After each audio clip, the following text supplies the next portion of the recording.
Current affairs के बारे में मैं सोच रही हूँ एक अपडेट दे दूँ आपको। तो कल मैंने आपको बताया था कि चाइना की क्या पॉलिसीज चल रही है, कैसे वो ताइवान के अगेंस्ट जा रहा है, और हमारे दो चीता हेलीकॉप्टर्स क्रैश हुए थे अरुणाचल प्रदेश में। उसके लिए भी मैंने आपको अपडेट दिया था। गाइज अभी इसमें मिलिट्री और भी काम कर रही है। हम अच्छे नए हेलीकॉप्टर्स परचेज करने की सोच रहे हैं। इसके लिए अप्रूवल भी मिल गया और कर्नाटका में मेड इन इंडिया के थ्रू भी कुछ कंस्ट्रक्शन वर्क चलेगा, जिसमें हम इंडिया के अंदर ही ये सारे वेपन्स बनाएंगे। बिकॉज वेपन इंडस्ट्री की भी इंडिया में बूम होने की ज़रूरत है, क्योंकि हमें बहुत इंपोर्ट करना पड़ता है। तो इंडिया में जितना मेड इन इंडिया होगा वो भी बेनिफिशियल है हमारी कंट्री डेवलपमेंट के लिए। सो गाइज इसी से रिलेटेड एक और न्यूज़ आजकल बहुत चल रही है जो राजस्थान से रिलेटेड है। आप सबको पता होगा कि 14 फेब को कुछ हुआ था। वैलेंटाइंस डे तो हम सबको याद रहता है, बट गाइज 14 फेब को पुलगांव में अटैक हुआ था, जिसमें हमारे काफ़ी सारे सीआरपीएफ के सैनिकों के जो शहीद हुए थे, उसमें से 3 शहीद जो हमारे सिपाही थे, उनकी वीरांगनाएं जो हैं वो उनकी डिमांड्स हैं जो कि काफ़ी टाइम से मतलब न्यूज़ में आ रही है। तो उनकी क्या डिमांड्स है मैं थोड़ा डिस्कस करना चाहूँगी आपके साथ, बिकॉज जेन्युइन भी है वो अपनी जगह, और कुछ हद तक मतलब अवेयरनेस होना सबके पास ज़रूरी है कि क्या चल रहा है, क्या लेडीज़ डिमांड करती हैं। बिकॉज हमारे को सिंपैथी तो देना चाहिए, ऑब्वियस सी बात है। हमारे अगर सैनिक की डेथ होती है इस वजह से, या शहीद होते हैं वो देश की रक्षा में, तो क्या हुआ है, लेडीज़ की क्या डिमांड है। 3 लेडीज़ में से एक लेडी की डिमांड तो ये है कि जो उनके हस्बैंड है जिनकी डेथ हुई, उनकी मतलब कुछ वो चाहती है कि उनके मॉन्यूमेंट्स बने, उनकी कुछ मूर्तियां लगे राजस्थान में। तो गवर्नमेंट का ये उस पर ये डिसीजन था कि हमने ऑलरेडी एक बनाई हुई है, तो अभी और बनाने के लिए कुछ वो ऑब्जेक्ट कर रहे हैं गवर्नमेंट। और जो दो लेडीज़ और हैं, उनकी ये डिमांड है कि अभी जैसे उनके बच्चे छोटे हैं, तो क्योंकि गवर्नमेंट अगर ऐसे कोई शहीद होता है तो फ्रीडम फाइटर के उसमें बच्चों के लिए जॉब सिक्योर करती है कि या तो वो जो विडो है, जो उनकी विधवा है, आगे उनको जॉब मिलेगी, या तो आगे उनके बच्चों को मिलेगी। पर लेडीज़ का कहना ये है कि हमारे बच्चे अभी छोटे हैं और वो खुद जॉब करने के लिए इतने कंपैटिबल नहीं समझ रहे हैं लेडीज़ खुद को। तो वो कह रही हैं कि जो उनकी फैमिली में उनके देवर हैं, जो मतलब जिनकी डेथ हुई, जो शहीद हुए, उनके जो छोटे भाई हैं, उनको जॉब मिल जाए। और कॉन्ट्राडिक्ट क्या हो रहा है इसमें, ये चीज़ हो रही है कि किसी के मतलब देवर को जॉब देंगे तो बच्चे को कैसे फ़ायदा होगा फ्रीडम फाइटर के। तो गवर्नमेंट कह रही है कि जो जॉब सिक्योर्ड होगी वो बच्चे के लिए रहेगी, देवर को नहीं मिलेगी। बट एक प्रथा है जिसमें मतलब लोग ये समझते हैं कि जैसे अगर लेडी घर की है और उसके हस्बैंड की डेथ हो गई, तो फिर वो उसी के देवर से शादी कर ले ताकि वो फैमिली में ही रहे, फैमिली से दूर ना जाए।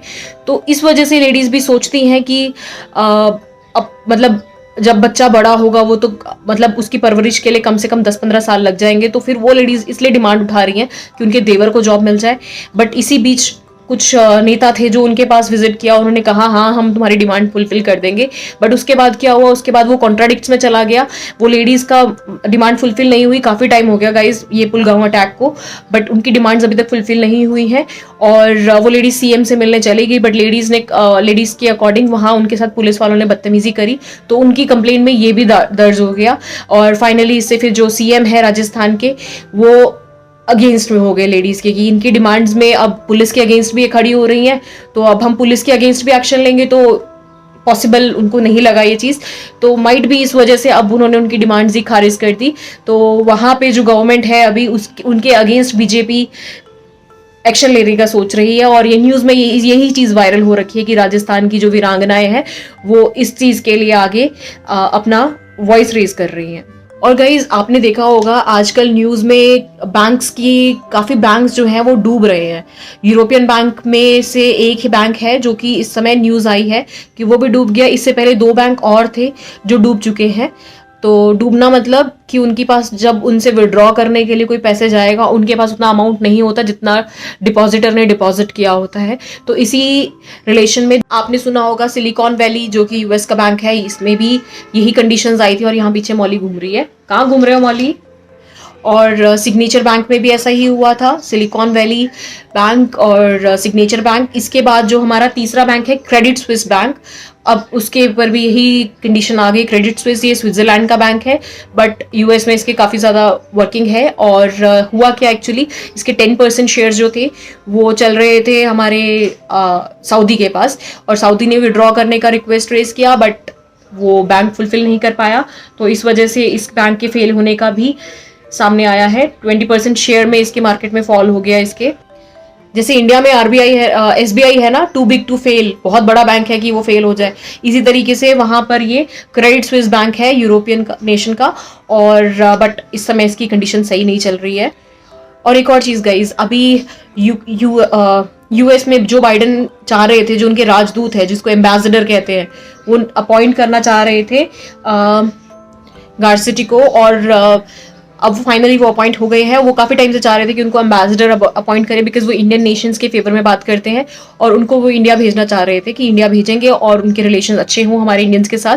बट इसके पीछे सारी कई इंटरनेशनल रिलेशंस में अपना बेनिफिट सब देखते हैं, और जो ये गारसिटी हैं ये हमेशा इंडिया के फेवर की बात करते थे, तो ऑब्वियसली अगर ऐसा पर्सन इंडिया विजिट करेगा तो वो डेफिनेटली हमारे साथ रिलेशन अच्छे होंगे। इससे दोनों साइड बेनिफिट होता है, इंडिया को भी बेनिफिट होता है, उनको ऑब्वियसली होगा। हमारे काफी सारे इंडियंस हैं जो यूएस में रहते हैं, यूएस में रह करके उनकी, इनफैक्ट हमारे रिलेशन में भी कई हैं जो यूएस में रहते हैं, वो यूएस की जीडीपी इंक्रीज हो रही है, यूएस में टैक्स पेयर्स हैं, वो टैक्स पे करते हैं, और बेनिफिट होता है कंट्रीज को जब उनके पास इंडियंस रहते हैं। और इंडियंस के पास गाइस जो ब्रेन ड्रेन हो रहा है, हमारे टैलेंट सारा का सारा दूसरी कंट्री में जाके रह रहा है। ब्रेन ड्रेन आप सबको पता होगा कि यहाँ से सीखा, यहाँ पढ़ाई करी, और जाके फिर वो सर्व कर रहे हैं दूसरे नेशन को, और उनकी जीडीपी इंक्रीज हो रही है। सो ऐसा कुछ था जो मैंने न्यूज़ में देखा कल। और गाइस इसके साथ मैं एक और चीज़ बताना चाहती हूँ। आज सुबह ही मैं देख रही थी, तो हम जो गाय होती है, हमारी काऊ को, हम इंडियन कल्चर में, हमारी डाइवर्सिटी में हम कितना इनको पूजते हैं। हम कहते हैं हमारे देवी देवताओं का वास है गाय के अंदर, तो हम सबको गाय की सेवा करनी चाहिए, और ना हो सके तो एटलीस्ट जब घर में खाना बनता है एक चपाती उनके लिए रख दी पहले। हम भी ऐसा करते हैं, क्योंकि यहाँ पे हमारे घर में हमने गाय नहीं रखी है, तो घर में ऑब्वियसली डॉग्स हैं, तो शहरों में पॉसिबल नहीं हो पाता कि हम ऐसे रखें, तो हम एक चपाती हमेशा मॉर्निंग में गाय के लिए निकाल देते हैं। आप भी ऐसा कर सकते हैं। गाय को हमारे कल्चर में सबसे शुद्ध माना जाता है, देवी देवताओं का वास माना जाता है गाय के अंदर। आप देख सकते हैं कामधेनु गाय थी, और जो भी एक मतलब हमारा भगवान का ही रूप है। उसके बाद नंदी जी जो शिव जी के इतने क्लोज थे। फिर जो हमारे यमराज जी के लिए जो आते हैं, वो भी एक बैल का रूप है, बट भैंसासुर भी मतलब नाम मुझे याद नहीं आ रहा, मैं आपको बता दूंगी एग्जैक्टली, वो भी एक बैल का ही रूप है। तो हमारे धर्म में, हमारे कल्चर में, हमारी डाइवर्सिटी में गाय की बहुत मान्यता है। तो आप भी जितना हो सके उनको प्रमोट करें, उनकी सेवा करें। आपको कहीं गाय दिखती है उसकी रक्षा करें, और अपना सेवा भाव गाय की तरफ रखें।